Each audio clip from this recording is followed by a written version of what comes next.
Neon lights flashing in the dark of the night.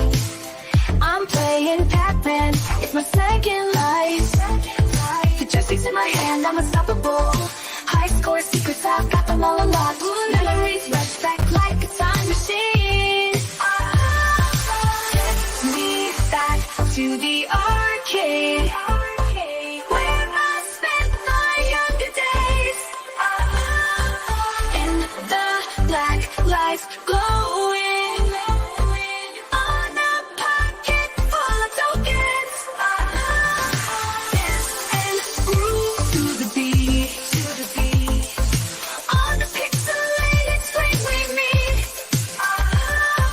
New wave melodies playing loud, lost in the arcade, my heart is found. Big hair and red fashion, we were all quite a sight. Popping tokens in the cabinet, it's the thrill of the fight. We save the world through pixelated dreams. We're the greatest generation with the faded acid jeans.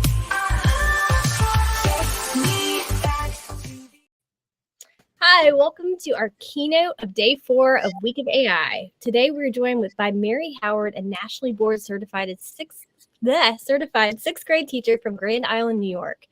She's found success using digital tools that not only make learning fun for her students, but encourage critical thinking, collaboration, and create a lifelong passion for learning, which is what we all kind of hope to inspire in all of our students.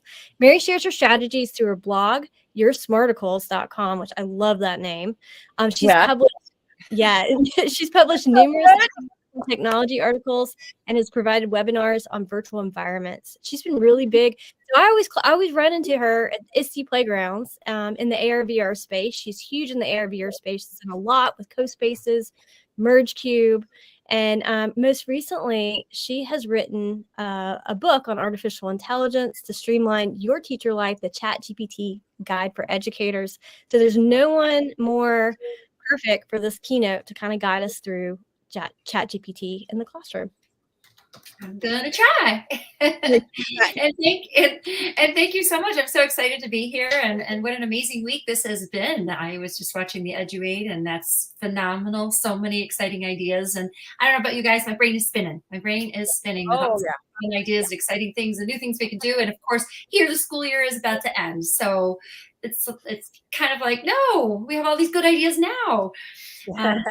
It's okay. I know. And that's why I love that this is at the end of the year, because it kind of launches and catapults you into summer to go back, rewatch some of the gems, play around with some things, and really think about how to set up your classroom going into next year.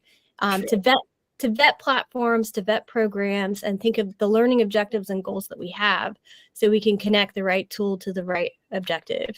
Yeah, and come in the year refreshed, energized, and ready to go with new strategies and new ideas for sure. Yeah, and shout out to everyone that's been tuning in all week.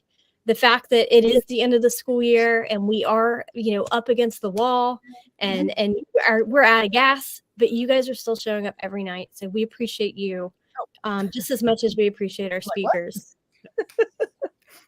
Sorry.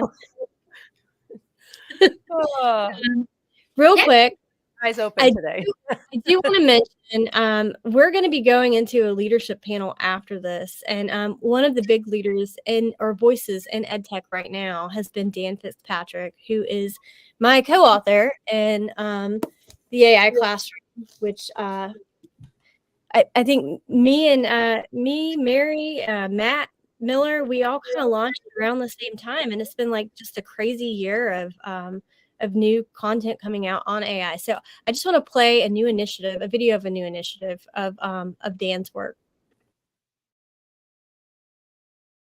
Hello and welcome to the Premium AI Strategy Accelerator, the ultimate program for schools, colleges and universities and businesses that want to lead in the AI revolution. Before you apply, let me tell you how this program works. Who is this program for? We focus on helping a hand-picked team of 6 to 10 change makers in your organization.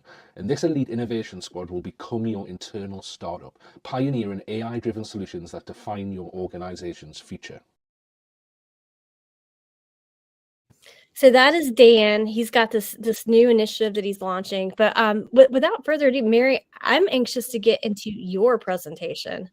And her book's right down there in the corner. If you've gotten the conference guide, be sure to jump in and click on her book and go check it out on Amazon, put it in your cart, and have a little bit of Mary Howard in your home. All right. Yeah. So let's talk about it. I am Mary Howard. I'm a National Board Certified Teacher. I work in Grand Island, New York at a middle school teaching 6th grade. And if you don't know Grand Island, but you know maybe New York State or Niagara Falls, my island is shaped like a pork chop and I'm just south of Niagara Falls. So if you've ever been up to Niagara Falls, you've probably driven over my island. So I teach 6th grade science as well as ELA. And I'm here to talk to you about ChatGPT today, but of course I probably have to explain the little referee in the corner. So when we made our little avatars for our sessions this week, it asks you to put a shirt on, and I happen to referee youth hockey. I've been refereeing youth hockey, ice hockey, for about 8 years, and so I thought, what a perfect thing to put up there to be a little bit unique. So that's the genesis of where that little icon is coming from today. So for our little session that we have, we are going to talk about AI. If you haven't heard about AI, no, I'm just kidding. I know we're all here and we've been talking about it all week long. So obviously I won't spend a lot of time at talking about where it comes from and everything else, and even ChatGPT for that matter. So many of us know what it is and where it comes from. We're going to dive into some prompting strategies. We're going to talk about ways to get what you want out of ChatGPT. And then again, as a 6th grade teacher, I've had some opportunities to use it with classroom instruction and do some projects with the students and different things. So I'm going to show you some of that, talk about some cautions that we have with student use, because I know that's always a big topic with us educators. And then finally dive into some a little bit about academic integrity and how we can support that. So those are our goals for our session today. So as we know, when AI first came out, when Amanda and I and everybody, we were writing our books, that everybody else was gnashing their teeth over, my gosh, this is so scary. What is this? It's going to take over the world. And if you're as old as I am, you even remember Space Odyssey 2001, where it was, you know, the spaceship kind of had its own self-awareness and it was open the pod bay doors, Hal, and Hal, of course, was locked out, and he was, sorry, Dave was locked down. He's like, I'm sorry, Hal, I cannot do that. So there were a lot of people that were really scared about AI when it first came out, and in some cases maybe still are. This is recent. This just came out within the past few days. If you haven't seen this video, this is a video about the GPT for ME. And if you haven't watched it, you know, it has a voice and it's talking and it's actually taking a student through a tutorial. And, you know, it's definitely two camps. Some people are saying, oh my gosh, this is really scary. It's going to replace teachers. It's going to take, you know, replace AIS support and tutors. And the reality for, I think, a lot of us is, okay, no, this is really exciting. You know, this presents and represents a lot of opportunities. So if you haven't seen this demo, it's definitely something you're going to want to take a look at. It is pretty remarkable. AI, of course, is also misunderstood. This is a really lame attempt at a joke here. This is not AI. This is just my car, my Hyundai. So,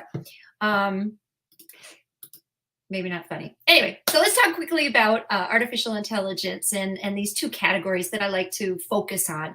So this idea of narrow AI or artificial intelligence has been around for quite some time. This back in 1957 was when first, you know, computers were first coming out, and it's things we've already been using as teachers, whether it's data recognition software, feedback and scoring systems, adaptive learning. I use Ready in my school, assistive technology, things like that. That's been around. It's considered narrow AI. It's just algorithmic. It's just trained for particular tasks. It's very, you know, linear programming.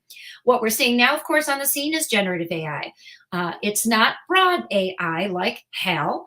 However, it's starting to mimic human cognitive abilities. It's got heuristic thinking. It's able to look at patterns and recognize patterns. It's trained on vast amounts of data, but what it's doing for us as teachers is it's allowing us as teachers to start generating content. And that's really kind of where I decided to focus when it came to AI was, you know, how can AI lift the load for teachers? What can it do for us in the classroom? And I think a lot of people are joining that camp and realizing, wow, let's work smarter, not harder. There's a lot that generative AI has to offer for us. And of course, you can see in the list here of examples, there's tons and tons of different examples of generative AI out there on the scene right now. Today, I'm going to focus on ChatGPT. However, do not obviously disregard. There are so many different tools out there for us to explore. This comes courtesy of Matt Miller's website, and it's not even a comprehensive list of how many different possibilities there are out there. So you can definitely get lost in a vortex of exploration going through all of these different types of tools that are available to us. One thing I might suggest, if you're looking to find an AI tool that you think is going to help you, this is a downloadable sheet. So if you are interested in getting the download, the presentation link is up here in the corner. That is just a bit.ly to it. And if you click on this, it will give you a download of this sheet.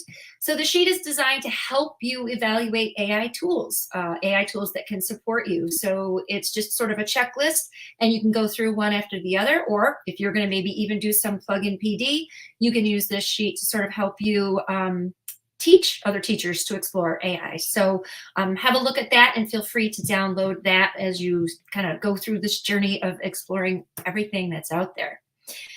So for me, it's about ChatGPT. I call her the mothership. If you haven't seen ChatGPT, it's just a matter of typing in ChatGPT in your browser and you will find her. What's kind of nice is you don't need to log into ChatGPT anymore. Right off the bat, you're able to access it. It used to require a login, a phone number, and everything else, but not anymore. So with ChatGPT, once you're there, if you are brand new to all of this, once you're there, it is as simple as typing in the prompt bar and getting what you need or what you want. However, we're all discovering there's a great deal of crafting that comes about when it comes to prompting. There's techniques and there's strategies. And so we're going to briefly talk a little bit about some good ways to prompt and maybe some not so good ways to prompt. And always keep in mind with any type of AI, whether it's kind of a packaged program within a website or you're using the mothership, ChatGPT or Gemini or anything like that, limitations. They all have limitations, and there's something we all need to be aware of. When you're retrieving content from anywhere, review it, modify it, adapt it. I wouldn't publish an essay without reading it over. And I'm not going to use AI without checking it over.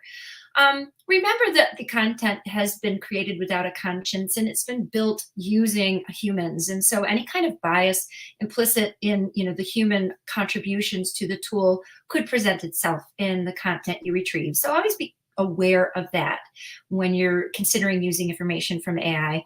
And then older versions of ChatGPT were locked off from the internet, so you might want to consider the fact that some of that content could be outdated. So those are just some general limitations. A larger limitation, and to me, a fun one or funny one in this case, is it does hallucinate or just makes things up. This picture comes from a conference that I was at. It was a science teacher conference.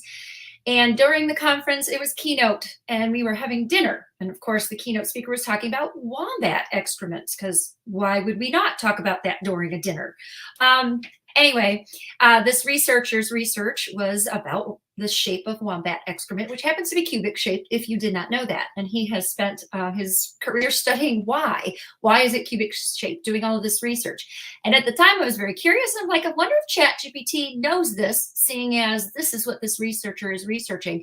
And sure enough, it came up with the most ridiculous explanation as to why it is cubic shaped. So it's a fun example of how it will make things up. It will hallucinate if it doesn't know an answer or doesn't know quite what you're looking for. So be aware of that as well. Strategies that I like to use when I'm prompting, I call it a three-tier approach. I call it a three-tier approach. So start with a perspective. You can ask the bot to sort of obtain or attain a role that you request. And so maybe one option would be asking it to act as a sixth grade teacher. Second option might be asking it to pretend it's Socrates. It can take on that role. Or I noticed earlier we were talking a little bit about leveling text. We can ask ChatGPT to write at a lower or a higher level for that matter. So I always ask the bot to start with a perspective. After that, I like to give it a task. Tell it what it is that you want. So my sixth grade teacher perhaps is asking for ChatGPT to write a rubric. Maybe Socrates needs to recite something for us. Maybe this third grade writing needs to create a passage. So after you've got the perspective established, ask it for the task that you want it to complete. And then finally, identify the topic. What is it going to be about? So going back to my 6th grade teacher, getting a rubric for a poster project, and maybe the teacher would even put in details regarding the project so the bot knows a little bit more. Socrates, let's have Socrates recite a poem about matter. And this 3rd grade reading passage that's being written, we can write it about the Erie Canal. So it's kind of a quick, concise, short way that I recommend prompting. In the end, you can just prompt and not be fearful, but the better you prompt and the more quality your prompts are, naturally, you're just going to get better information. So these are simply some strategies to avoid when you're prompting. As a teacher, we are all about our acronyms from, IEPs and CERs and you name it. We have acronyms in our profession. So just watch things like that, colloquial phrases, idioms. Chatbots tend to take things very literally, so you have to kind of be careful with that. So some things to keep in mind when you're prompting. And then back again to always proofread, adapt, and modify what it is that you're retrieving.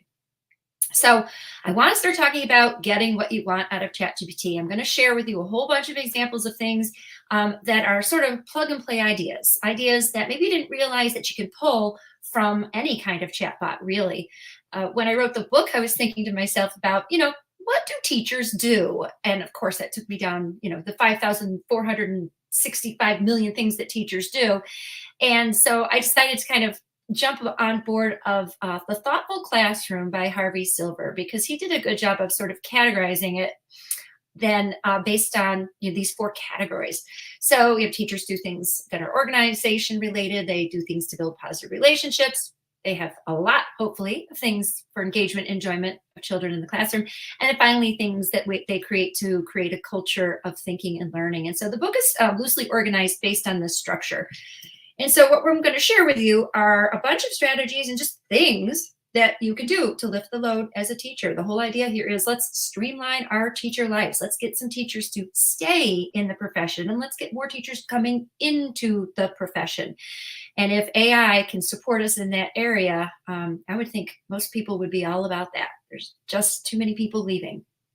So the first thing that we can talk about is, yes, chat bots can write lesson plans. And so on the screen here is an example of a lesson plan prompt. Act like a middle school science teacher, and let's write a lesson plan in the 5E format for teaching photosynthesis. And as you can see here, it's giving me an entire lesson plan. It's giving me a pacing recommendation.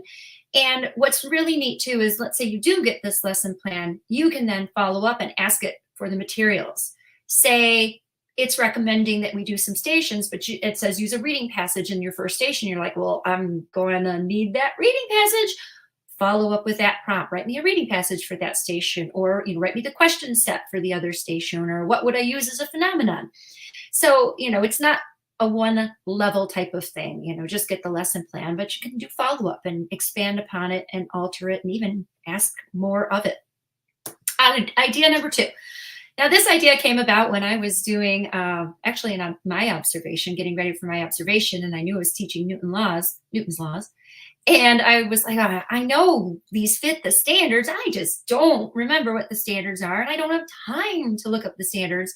And so that's kind of where this came from, and it really was helpful. Instead of pouring through websites and pouring through, materials, I was able to ask the bot, okay, I'm doing this lesson on Newton's laws. Where are my standards? What does it align to?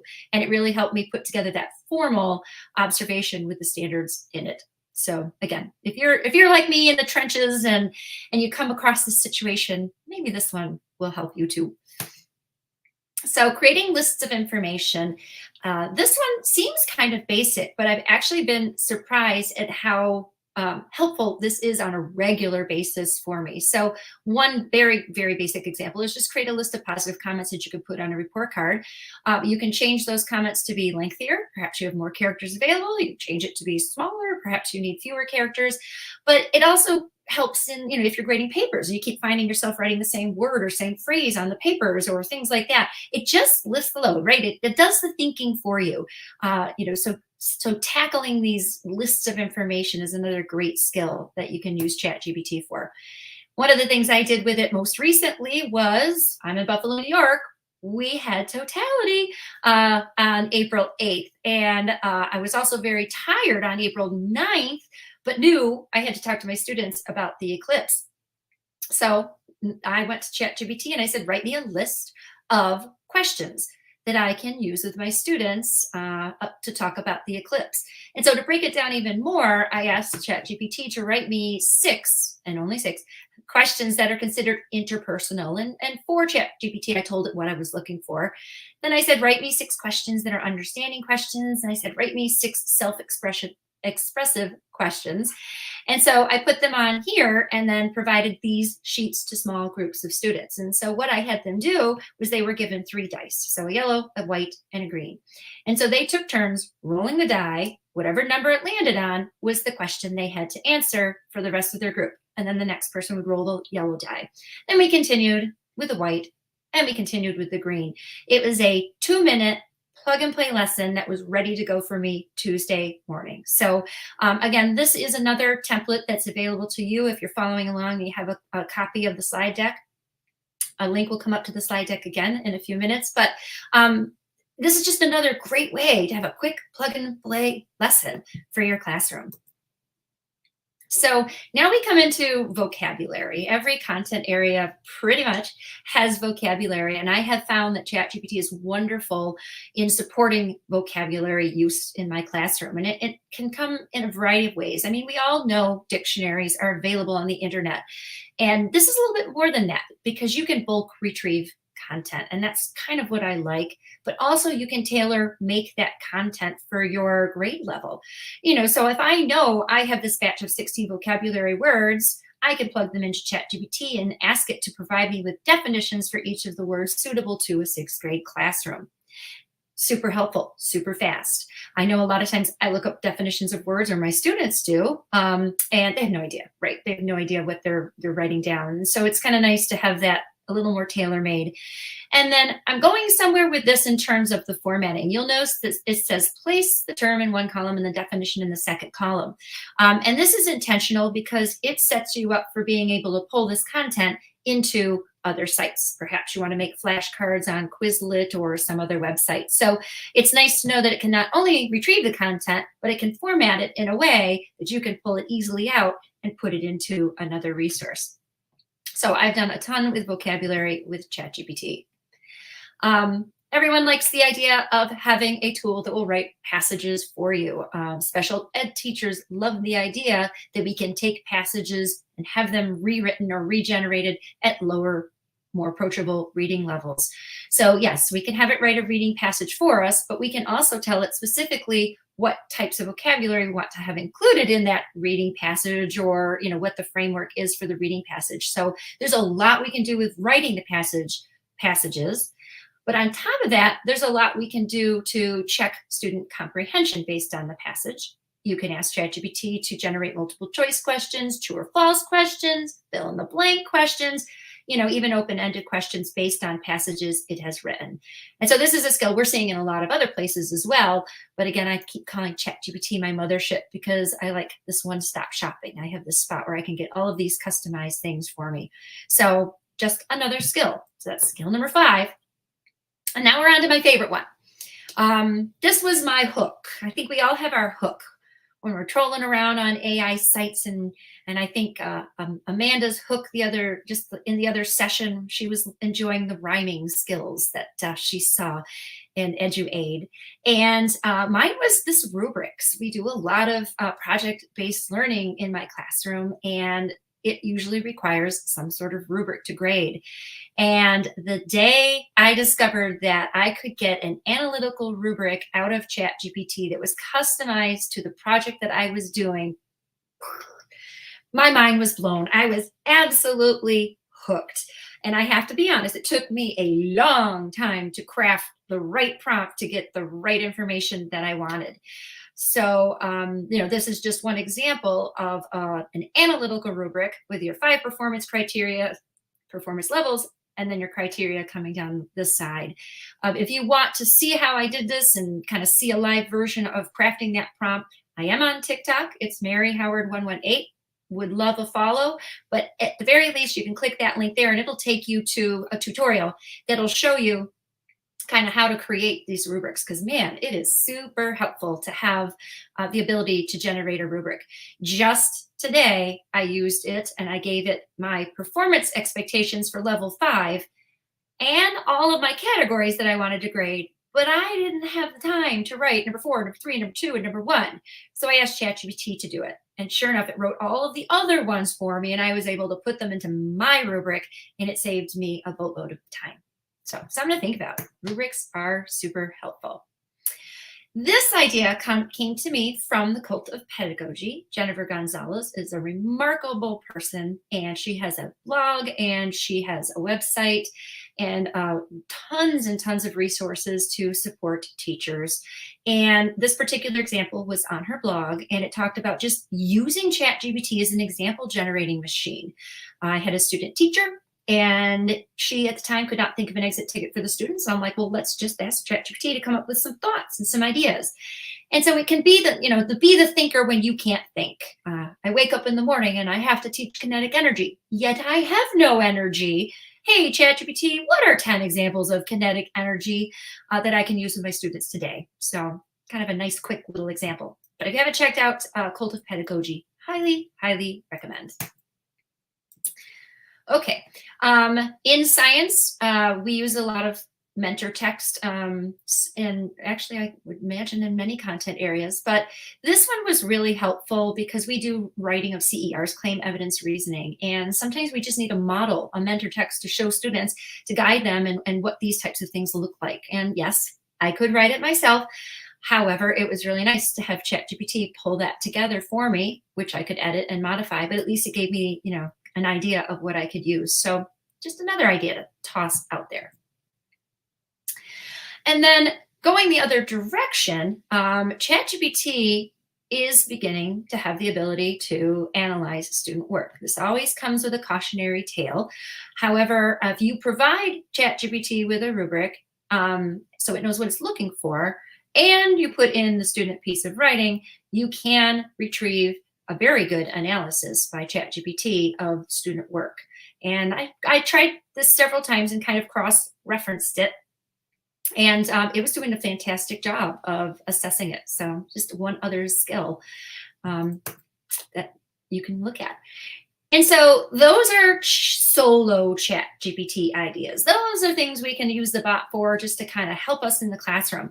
But then I have this idea of this app smash. So how do we take content from ChatGPT and smash it or blend it together with other applications or other websites to create something, again, useful for our classroom? So these next few examples are going to fall into this category of app smashing. And so the first one I have here is rather basic, but actually highly useful. So we already saw how ChatGPT can generate terms and definitions.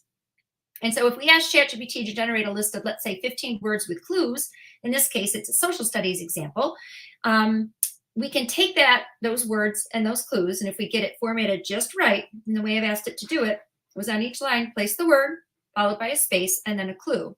The reason for that is we can bring it into a site called Puzzle Maker, and we can create a crossword puzzle. On this screen, you'll see, and this is great evidence of how ChatGPT doesn't always give me what I want. It numbered them, and that was not what I wanted. So I asked it again, and then I got my term with a space, and then the definition. And so what that allows you to do is it allows you to bring it into this Puzzle Maker. And again, if you're following along in the slide deck, these links are embedded in here to get you to these websites. But Puzzle Maker is through Discovery Education. I give it a title. I can copy right out of ChatGPT after we proofread and edit and paste it in here. Click Create My Puzzle, and I've got a crossword puzzle ready to go. For me, the bane of my existence sometimes is early finishers, especially if we're doing stations or something like that. Crossword puzzles are great for that. Oh, you're finished with all that?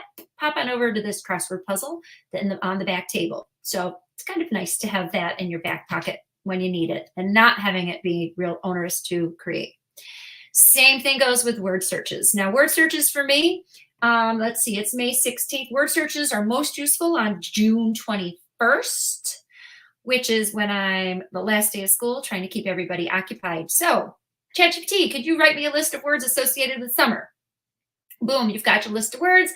Let's go on over and create a word search with that list of words. Super helpful, super useful, especially at the end of the school year. And the same thing applies. You take your list, you paste it into the Puzzle Maker platform, and you click create, and you've got yourself a word search. And it also, of course, generates an answer key for you. So that's an app smash. So here's a fun app smash. I'm enjoying your comments, by the way, as they're scrolling by. I love them so much. It's wonderful.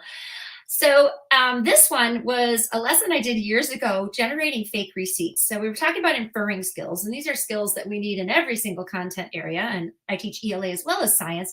And so this particular lesson, I come in the room with a bunch of fake receipts in a fake purse, and I give them to the students. And each receipt has a few items that I've made up, and the students have to infer the activity that's happening in the on the receipt. And so they check it all over, and they come up with their, not guess, but their educated guess. So I thought to myself, wow, these were hard to make. It took me a long time to think of the items and think of a fake store name and think of a fake, location for the store. I wonder if ChatGPT can do this, and it did. But there was a caveat with it, and I really hope you can see this in the screen because it's quite hysterical. So I asked ChatGPT to generate fake receipts, and I told it what I wanted on the receipt. And it replied with, creating fake documents can be unethical and misused in certain situations. So I followed up with, well, it's for school, it's for a classroom assignment. And then it was like, well, okay, here you go. And it gave me this list of all of these different ideas for inferring activities. And I was able to take them and put them in this website, which again is linked in the document. It's just, I think it's called customreceipts.com. And these generate as little JPEGs, just JPEG images, where you can copy them into your own document, print them out, cut them apart like I did. And I've heard teachers come up to me after my sessions say that they've used them for social studies classes. They've used them based on novels that students are reading and, social studies events in history or whatever. So there's lots of different ways you can, oh dear, there's Custom Receipt Maker, that you can use these. And if you need a tutorial, pop back on over to TikTok. If you're a TikTok user, I've put a tutorial on there of how you can make these. If you want your own lesson, this is a downloadable document. If you click on it, it'll take you to my receipts that are suitable probably for 4th, 5th, or 6th grade if you're looking for something tomorrow regarding inferring. So I talked earlier about generating vocabulary. This is the spot where we would actually smash that up with something else. So you get your vocabulary word and definition created by ChatGPT. For these, you need what's called a delimiter. You need something to separate. So for mine, I've got the word matter and a dash and a definition. And so the reason for that is, of course, I can pull that into any of these flashcard sites. My latest favorite, by the way, is KNOWT. This is a cool one if you haven't looked at flashcard sites recently. And so you can just put it into the flashcard builder and you've got yourself interactive flashcards. So I find that to be a really helpful tool, especially this time of year with final exams and studying coming up. Another app smash that is a smash but isn't a smash at the same time is the fact that ChatGPT is very good at manipulating data for you. What I mean by that is you can ask ChatGPT to create a table. You can paste in a lot of ugly text and have it organize it into a table. You can paste in a bunch of stuff and have it rearrange. We're jumping all over here. Rearrange or organize the columns. You can put information in and have it alphabetized. You can have it take some really ugly text. Maybe you have a bunch of things that are off of a Word document and you had these columns and they were all tabbed and you have all this information. Copy the whole bunch of it. Paste it into ChatGPT. It will put it into a table for you, or it will get rid of all those tabs for you. So a lot of these like onerous small tasks that we spend a lot of time formatting things and backspacing, ChatGPT does that for you. And it was sort of a surprise to me because we think of generative AI is always going to create this content, but it organizes the content too, which I have found to be extremely, extremely helpful. So one way it's really helpful, and this is a little out of date because what I'm noticing is a lot of your review sites now are having built-in AI put into them so they can organize data sets for you, like Gimkit if you're a Gimkit user, or Blookit, or Quizzes, or Quizalize. All of these sites are now building AI into it. But for Gimkit, which is my go-to favorite, I did find that you can have ChatGPT organize your question set, your own personal question set, into a format like this.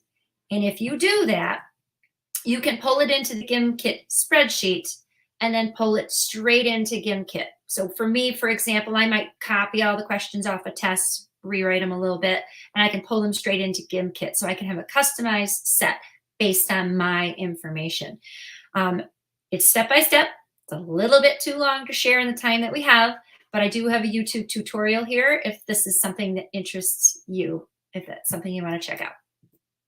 Okay. No session is complete without talking about the marvelousness that is Canva, right? Canva is an educator's dream. And one of my favorite Canva skills is the fact that you can bulk create content. And so if you think in your head, well, I can have ChatGPT bulk create lists for me, I can pull those lists into Canva, and I can have Canva work its little Canva magic and bulk create those terms onto, yes, I know Canva, onto flashcards or task cards or different types of things. So this did take a little time to figure out, but I was really, really excited. I was doing a lesson with the kids one day. Our keyword of the day was the word ecstatic. It was one word. I wanted them to just really learn the word ecstatic and as many synonyms as they could. So I had ChatGPT create as many synonyms or phrases to the word ecstatic that it could. I took those terms and I put them in a table. I actually had ChatGPT put them in a table with 4 columns. The reason for that was I was able to go in Canva with that table in 4 columns and have it bulk create my little task card. So it put the terms onto one card, added another page, added another page, added another page, until every one of my terms was on a pretty little card that I could print, cut out, and stick on a kid's forehead. Right? So they walk around and they have to give the student clues to the word that they're trying to guess. It was a lot of fun. So these are step-by-step directions. If this is something that you want to try, you can have ChatGPT generate whatever list it is that you want, put it in a spreadsheet. You would put it in a spreadsheet and download that as a CSV. And that's when you go over to Canva and you use the bulk upload tool. So you grab that CSV, pull it on over to Canva, and then what you have to do is you have to assign each column in your spreadsheet to one of these little cards. So I had one column assigned here, the second column assigned here, the third assigned here, the fourth assigned here. And when you click create, what Canva does is it generates, I gotta wait a little bit longer, is it generates a full set of those cards. And you can kind of see me scrolling through all of the cards that were generated based on that spreadsheet. Super great skill, but not just for task cards, because if you think about it, the number of things that you can do with bulk create. And again, it sounds like I have some Canva fans here in the chat. It is the best for all of these types of things, but I just love the idea of kind of smashing up this list generating part of ChatGPT with Canva's amazing skills to bulk create. And of course, you can just pull up a template that's already beautiful and you can toss those words into those templates. So this is just a tiny list of things that you can use that bulk create ChatGPT and Canva smash for. And then this one here, I use a lot of Google form quizzes, and it was a very frustrating thing to find that you have to enter a question and then enter each of the items separately and then move to the next question. And have you ever been through this this experience where you're just like, there's got to be a better way. There has to be a better way. And I did manage to find a better way. And so Google Forms does have a form builder tool that you can use that will allow you to take, again, questions that you format in ChatGPT to look like this little image here. I've given you the prompts for it. So you can put the question in the first column and the 4 answer choices in 4 separate columns. activate the form builder add-on in Google Forms, and it will actually allow you to paste in those questions and import them into a Google form. And so now you've got a quick Google form that you have created. This one's one of those things, again, you're going to want to take some time to play with it, but it is extremely helpful for creating custom Google form quizzes. And so needless to say, this is a list that goes on and on and on. The number of things that ChatGPT can do to support educators. So the book, of course, has prompt ideas, use cases, ways it can support students with special needs, ways ChatGPT can interact with your content. And in addition, I'm talking about it a lot on TikTok, lots of conversations about different things that ChatGPT can do, live demos of how it's doing it for me in the classroom. So speaking of the classroom, I wanted to share with you a few examples of things that I've done with the students this year that worked really well with AI. And so this first one, we were reading the poem, and I should wait maybe and see if anybody in the chat knows this poem. I didn't put the title. I did put the title into the bottom. It's too late. I already spoiled it. The title is in the bottom. This is from Casey at the Bat. And so I had the students visualizing. This was the skill we were working on. And they had to first read the poem, visualize their own depiction of a stanza. So they were working with a group and they all drew their visualizations. And I then had DALL-E, which is part of ChatGPT, generate its own image of each stanza in the poem. And the mighty Casey has struck out. And I passed it to the students that had drawn that particular stanza. And I had them kind of do a compare and contrast and have a conversation about how AI depicted things differently than them and the same as them. And it was a really great little lesson integrating some work that AI had generated. So that's one little idea. This one blew me away. My students were finished early. Again, that's the worst. So I gave them meter sticks. I said, go measure yourselves. And so everybody got a meter stick and they ran around the room trying to figure out how tall they were. And I thought, well, now what am I going to do once they start telling me how tall they are? So as you can see, I drew this very quick chart, very poorly drawn chart on the board. And they would put little dots based on their centimeters, their height. And I was curious. And so I took that and I put it into ChatGPT and I asked it to analyze it and sort of summarize the data, and boom, it did. It summarized the data. It kind of told me the most common height of students, and the range of heights, the shortest, the tallest. And it was a really good way also in my science classroom to model what data analysis is. And so that, of course, took me on this whole little down this rabbit hole of like, data analysis being modeled for the students could be a very powerful thing. So it's definitely something to consider when you're using ChatGPT with data. Back to pictures again, I was creating a summative assessment based on chemical reactions. And as you can see here, 3 times 1, 2, 3, 4, 5, 6, 36 different images. I would have had to set up each one of those reactions, taken a photo of each of those reactions. And I said, you know what? I wonder if DALL-E could generate those images for me. So everything you see here was generated by DALL-E, and all it's really demonstrating for the students is whether something is a chemical reaction or not. I could not believe how helpful it was. And this was ChatGPT 4.0 to answer that question I just saw in the stream, which has the DALL-E integration.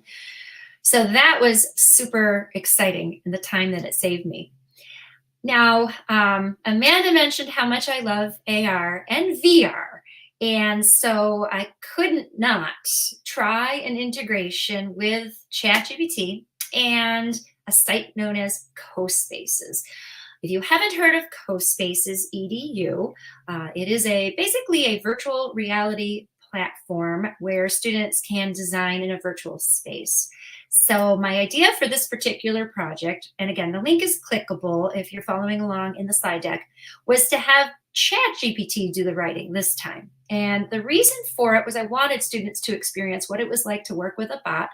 And they needed to have the bot write a story that reflected a specific tone or mood. We were focusing on the words tone and mood. And so I wanted them to really have ChatGPT write a message that fit their mood word. And so each student picked a different mood word. This one on the screen here is dreamy. So they crafted the paragraph using AI to really tell the story that they wanted. Before they used the bot, though, they got to dabble in CoSpaces and see the tools that are in there, you know, the unicorns and the rainbow and the Grinch and all these different things, so that they could make sure the story included elements that were in CoSpaces. So then they took those paragraphs, brought them into CoSpaces, and then designed a scene around the mood. And we even talked about how mood sometimes, you know, you have to change the lens. And so you have to change the environment to be either darker or lighter or things like that. And it was a really neat project. So if that's something you're curious about and you want to see more, I did provide a link in there so you can actually look at the project. I actually had them read the passages as well and put their voice recordings into their scenes. In my class, I mentioned actually earlier that AI is very literal. That comes in really handy when you're teaching idioms. The DALL-E integration with images was fantastic when it came to creating idioms. And maybe someone in the chat wants to say which idiom this is. I think you could probably figure it out pretty quickly.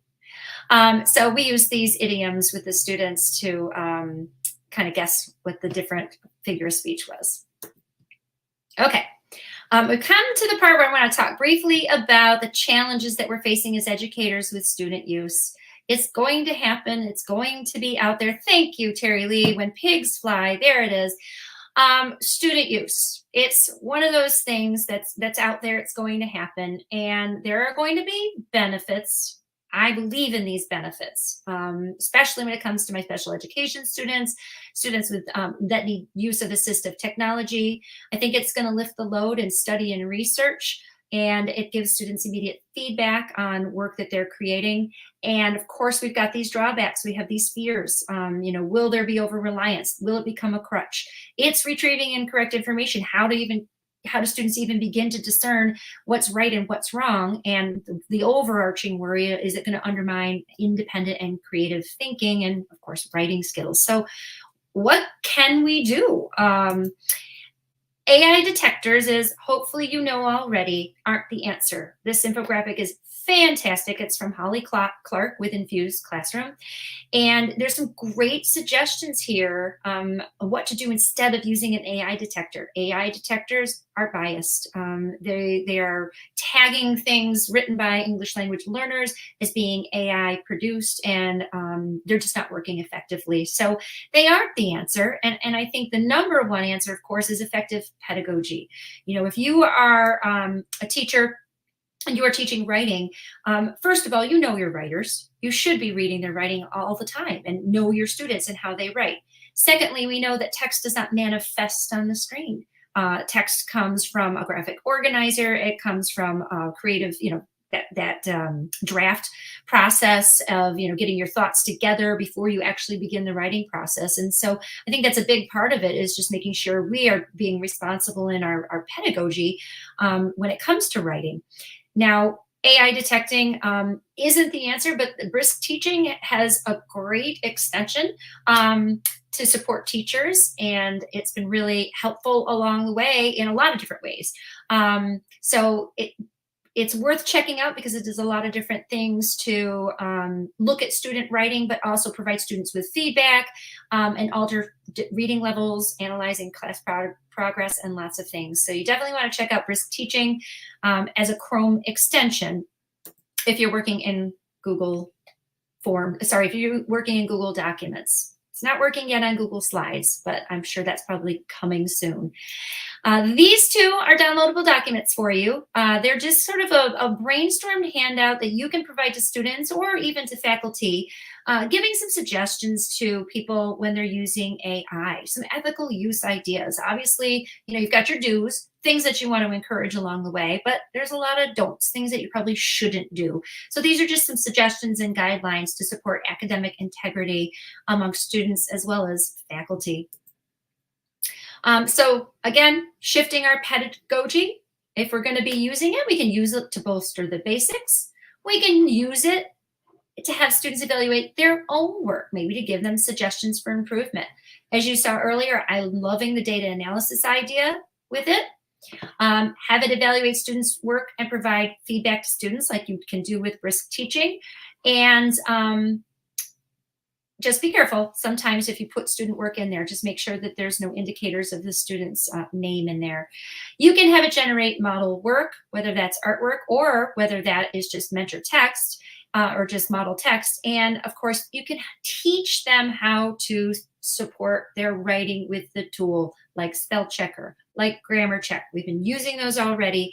And again, this is something that needs to be explicitly taught, reinforced, modeled for the students along the way. So we have this AI debate that's going to be out there. It's not going to go away. This is a really weird but fun video if you get an opportunity to watch it. Two people that never, of course, would ever talk. And I do have a link to the slide deck to answer the comment in the chat. It'll be on the last slide as soon as it pops up. So we have Bill Gates and Socrates. They will never meet, they will never talk, but through AI they can. And this conversation, Bill Gates takes this stance. He's like, well, AI, of course, is going to be the magnifying glass, that will help us see more clearly and make more informed decisions about the world. And Socrates, a little more skeptical. He's worried it will make us complacent. And I love his metaphor, just as a tree, in order to grow strong roots, needs to be buffeted by the wind. He suggests that perhaps we all need to be, buffeted by a little bit more wind along the way to make us grow stronger. So needless to say, I don't have the answer. However, it really makes for a fun debate, especially in a secondary classroom, and have them talk about the tools available and how it's affecting their academic life. So for those that were asking for a presentation link, it is on this screen here. That'll get you a bit.ly to all those slides, the downloadables, the things that you might be interested in. There's a link to the book if you are interested in the book. And of course, follow me on socials. I've got all my social media information on there. And then also, I'm part of the Saturday workshops that are being offered. So I'm presenting at 11 o'clock this Saturday. We're going to dive more deeply in some of those examples I shared and kind of work together to find ways to create custom content for our classroom. So if you don't have a lesson plan for Monday and you need some tips and ideas, this would be a great session for you to attend, because that's kind of the idea for the session, is to help you create some things. Yeah. So oh, sorry, Amanda. No, just know everything that you were like, oh, we don't have time for this. You will have time for that on Saturday to dive deeper. It's hands-on. It's Zoom, so you're not chatting at her. You're chatting. You're face-to-face. You can ask questions. Interactive. It is limited to 20 people, and I think we already have 20. We're over halfway full. All the sessions you can purchase. We've got a lot of all-day tickets that have been bought, but you can buy individual sessions for $10. And again, all of that money goes back to the speakers, 100% of that, to help, offset the time that they're putting into the presentation, into the workshop. So. Okay, and of course, like every responsible AI user, I had to have AI write the thank you note for our viewers today. There you go. That's awesome. I'll put the link to the slide deck back up there for you. No, thank you so much for your amazing session. Yeah, that was great. We're a presentation link. I'm typing that. I'm putting it in the chat right now. bit.ly/4PK_MORH. All right, presentation link in the chat. Thank you. We're going to go ahead and close out for time. Thank you, Mary, and I'll see you again on Saturday. You had some very creative uses of ChatGPT. Yeah, that was great. I'm like, okay, I've been underutilizing, or I hadn't thought of that use case. So cool. Thank you so much for just sharing, your practical applications that you've been using with your students. My pleasure. Happy to be here. Thanks for having me. Thank you. All right. I will see everyone over at our leadership panel with Alana Winnick. We've got the E-Twins, Scott Bricker, Dr. Sarah Thomas in the house, and then me and Christy and Erica will be moderating and taking turns asking the questions. So join us, ask your own questions. This is meant to be more of a think tank. and just vetting out some of the big issues that are plaguing education right now, and hopefully allowing you to walk away with some solutions or some different ways of thinking around those questions. All right. See you soon. Bye. Hello and welcome to the Premium AI Strategy Accelerator, the ultimate program for schools, colleges and universities and businesses that want to lead in the AI revolution. Before you apply, let me tell you how this program works. Who is this program for? We focus on helping a hand-picked team of 6 to 10 change makers in your organization. And this elite innovation squad will become your internal startup, pioneering AI-driven solutions that define your organization's future.